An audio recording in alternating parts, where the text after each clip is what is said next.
Subscribe the channel for more videos. Hello folks, welcome back. In this video tutorial, we'll go through our recruiting application. What are the products or what are the objects that will go inside the recruiting application? Recruiting application will be used by every IT company or any company to track down how many positions are open in that company, what are the candidates that are applying for those positions. So let's go and see what things will go inside the recruiting. The first object that we will go ahead and create, or the first table we will go ahead and create, will be the position table.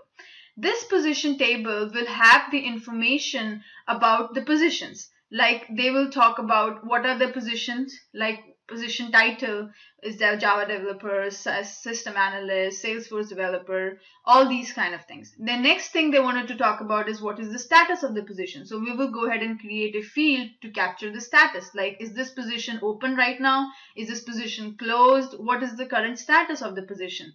Then we'll also wanted to have what type of position. Is it a full-time position? It's a part-time position. So we will go ahead and create this object or we can say the table and the corresponding columns / the fields.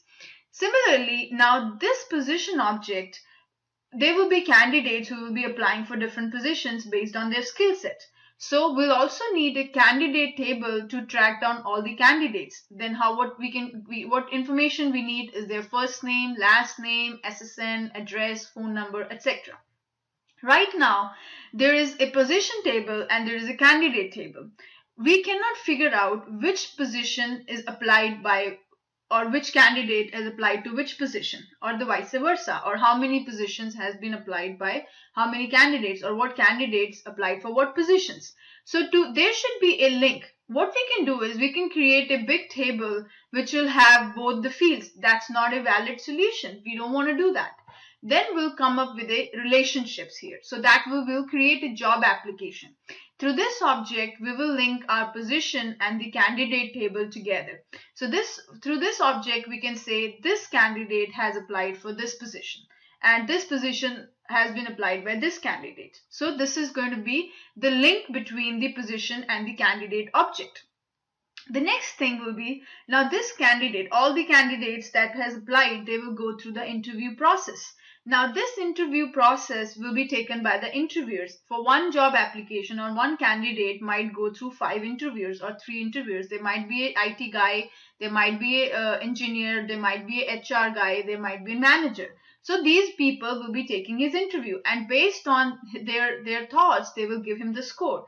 So we need an object to store that score that is provided by each individual, the IT interviewer, the developer guy, or the manager or the recruiting manager. So they will give him the score based on his performance.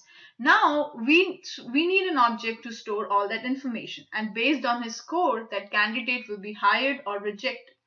Now, where will those positions listed, right? We wanted to fill up those positions in our company. So we will go ahead and create an employment website showing these are the websites on which these are the positions that I have listed. Let's say on monster.com or indeed.com. And these are the positions that I've listed there. So we will go ahead and create another object here, which is the employment website.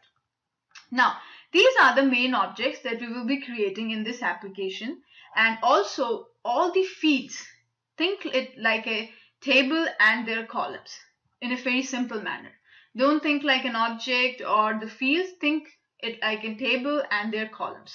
So we'll talk about these. We'll start creating our new application in our next video. Till then, stay tuned and thank you.